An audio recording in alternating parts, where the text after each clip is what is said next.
하나님 앞에 우리가 큰 응답을 받을 수도 있습니다.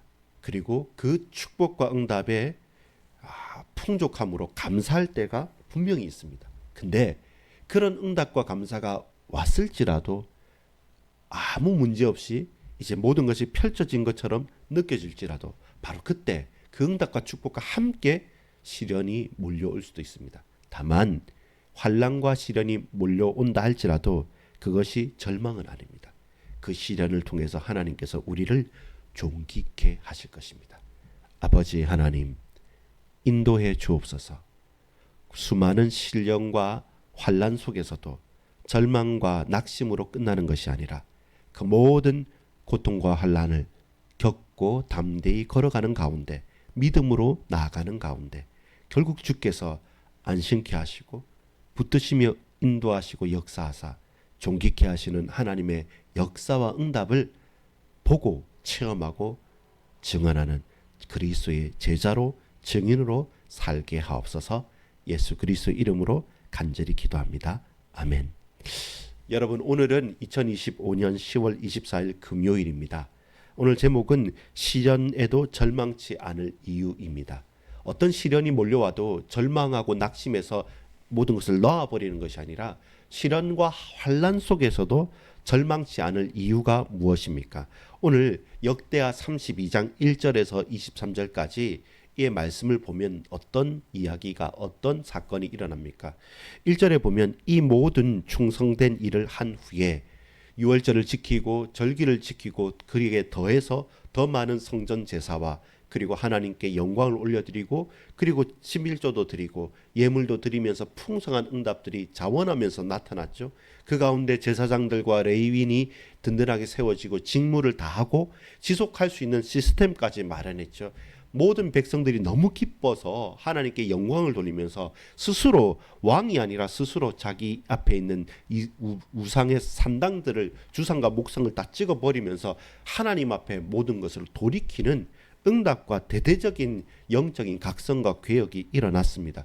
이 모든 충성된 일을 한 후에 이제는 놀랍게 모든 게 새로워졌으니까 이제 뭐 문제가 있겠습니까? 바로 달려나가면 좋겠죠. 그런데 여러분, 착각하지 마십시오.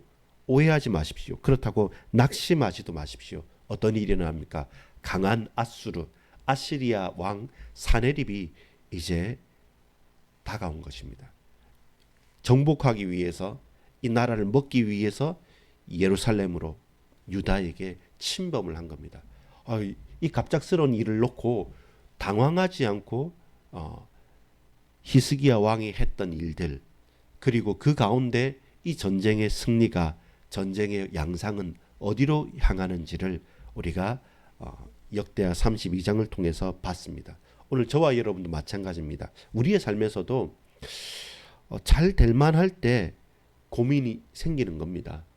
이제는 다 잘 풀릴 것 같을 때 어느 쪽에서나 문제와 사건이 툭 튀어오를 수 있습니다. 바로 그때 저와 여러분은 어떻게 하나님 앞에 기도하고 어떤 은혜와 응답을 받아 나갈 건가? 그건 응답 이후에, 축복 이후에도 계속되어지는 시련은 있지만 절망은 없습니다. 믿음으로 넉넉히 승리할 수 있는 증거를 찾는 날 되기를 소망합니다. 자, 전쟁의 시작입니다. 하나님 여호와 하나님께서 자기 백성을 구원하실 수 있느냐라는 증거, 질문 가운데 대답이 바로 오늘 서론입니다. 전쟁이 시작되어졌을 때 좋을 때 좋기만 하고 힘들고 어렵고 문제가 생길 때는 나 몰라라 하고 떠나가는 사기꾼과 같은 사람, 혹은 그 두려움으로 바치기만 하고 위협으로 환난을 종용하기만 하는 세상 임금, 우상 숭배하는 자들, 그리고 헛된 우상과 같이 않게 전쟁과 환난 가운데서도 여호와 하나님, 우리 하나님께서는 그 백성과 나를, 히스기야 왕과 그 모든 백성들을 과연 지키시며 구원하실 수 있으신 하나님인가라는 질문과 도전과 위기가 딱 앞에 다가와 있는 겁니다. 그것이 전쟁입니다. 그것이 사네립의 침입입니다. 아수르의 전쟁 선포입니다. 우리도 그와 같다고 말씀드렸죠. 그때 첫 번째는 반응이 중요합니다. 어떤 반응입니까? 겸손과 교만의 대결입니다. 이 전쟁은. 겸손은 누굽니까? 유다왕 히스기야와 교만은 누굽니까? 연승을 하면서 사람들 앞에 아무것도 보이지 않는 가장 강한 왕, 센 나라 아시리아의 사네립 왕입니다. 그 겸손하면 힘이 없어 보입니다. 교만하면 대단해 보이는 것은 사실입니다. 그런데 겸손한 것과 교만한 것이 과연 대결하면 여러분 그 결과를 뻔히 알지 않습니까? 자, 겸손하게 히스기야는 하나님 앞에 엎드리는데 그 겸손함의 표현과 증거가 무엇입니까? 첫째는 전쟁이 눈앞에 다가왔다는 것을 알고 어떻게 합니까? 낙심하거나 흔들리지 않습니다. 알고 외적인 준비를 합니다. 군대를 보강하고 성을 쌓고 망대를 세우고 무너졌던 것을 보수하면서 그러면서 또 전략적으로 중요한 선택도 합니다. 무엇을 합니까? 물의 근원을 딱 끊는 거죠. 예루살렘 딱 이렇게 성과 그리고 그 주변에 있는 모든 물의 근원을 딱 끊어 버립니다. 이것이 할 수 있는 최선이죠. 그러면서 두 번째 뭐 했습니까? 흔들릴 수 있는 사람들, 내적인 준비를 합니다. 백성들과 사람들이 이 강한 아수르가 쳐들어온다 하니까 이 싸움에서는 실제로 승산이 약합니다. 쉽지 않습니다. 그래서 그들을 말로 위로합니다. 오늘의 요절입니다. 7절에 있는 거죠. 너희는 마음을 강하게 하며 담대히 하라. 아수르 왕과 그를 따르는 무리로 말미암아 두려워하지 말며 놀라지 말라. 우리와 함께 하시는 이가 그와 함께하는 자보다 크니. 우리와 함께하는 이가 그들과 함께하는 자보다 크니. 그들은 사람의 손이지만 우리와 함께하시는 이는 우리 하나님 여호와시다라고 하나님께서 지키시고 대신 싸우실 것이다, 보호해 줄 것이다 이렇게 말로 위로하니까 그 백성들이 8절에 하반절에 보면 백성이 유다 왕 히스기야의 말로 말미암아 안심하니라 이렇게 안심하게 되는 것이죠. 이것이 외적인 준비와 내적인 준비를 하는 겁니다. 겸손하게 이 문제를 외면하거나 도피하지 않고 겸손하게 아뢰는 것입니다. 근데 사네립은 어떻게 합니까? 처음부터 비방합니다. 야, 나 아수르 왕 사네립이야. 너희들 히스기야한테 속지 마.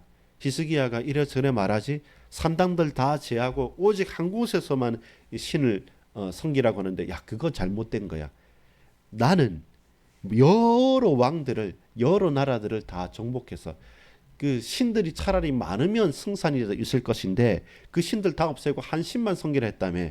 아이고 너희들 전략적으로 틀렸다라고 하면서 히스기야 왕이 한 일을 알고 있습니다.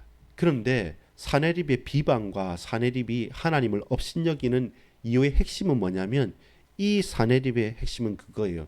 나는 우리 조상들은 우리나라 아수르는 강하다. 그리고 내가 수많은 열방들을 다 정복했다. 이것은 우리 신이 강해서 저 나라의 모든 신들을 다 꺾었다.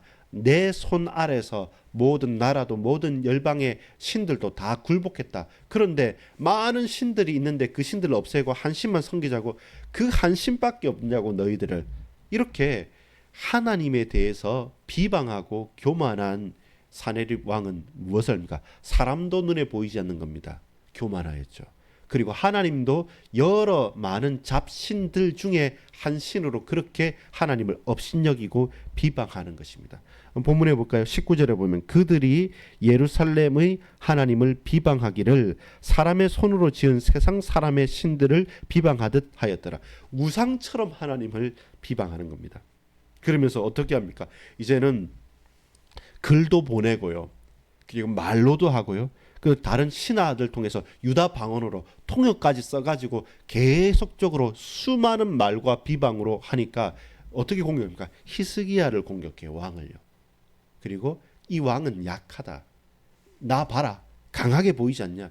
저 봐라, 쭈그리고 있는 저 겸손한 것은 자세히 착각해 버리면 힘없어 보이고 약해 보이는 거고, 교만한 것은 자세히 잘 보지 못하고 착각하면 대단해 보이는 거거든요. 그렇게 착시, 오해를 할 수 있도록 계속 말로 속이고 분위기로 속이는 겁니다. 막 점령할 것처럼 쳐오는 것처럼 18만 5천 명이 쫙 진을 치고 있으니까 순간적으로 흔들릴 수도 있겠죠. 바로 그런 가운데서 하나님을 비방하는 자, 그들은 누굽니까?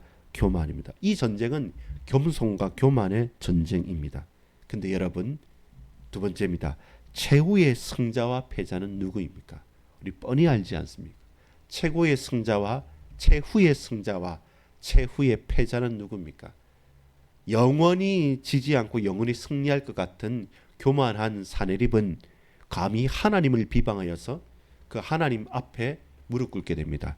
여러분, 아까 히스기야가 두 가지 준비를 했댔죠. 첫 번째는 외적인 준비, 두 번째는 내적인 백성들에게 말로 위로하면서 안심을 시켰죠. 최종적인 싸움은 칼과 총의 싸움이 아닙니다. 영적인 싸움입니다. 영적인 준비를 했습니다. 20절 볼까요? 이러므로 히스기야 왕이 아모스의 아들 선지자 이사야와 더불어, 왕과 선지자가 더불어 하늘을 향하여 부르짖어 기도하였더니, 하늘을 향하여 부르짖어 기도하였더니, 하나님 보십시오. 저 사내립을 보십시오. 저 말과 비방을 들으십시오. 라고 하나님 앞에 기도하는, 하늘을 향해 부르짖어 기도했습니다. 우리의 부르짖음과 우리의 부르짖음의 기도가 있습니까? 그러니까 어떻게 응답합니까? 하나님께서 들으시고 천사 하나, 한 천사를 보내서 그 밤에 아수르 18만 5천을 조용히 무너뜨리는 겁니다. 왕이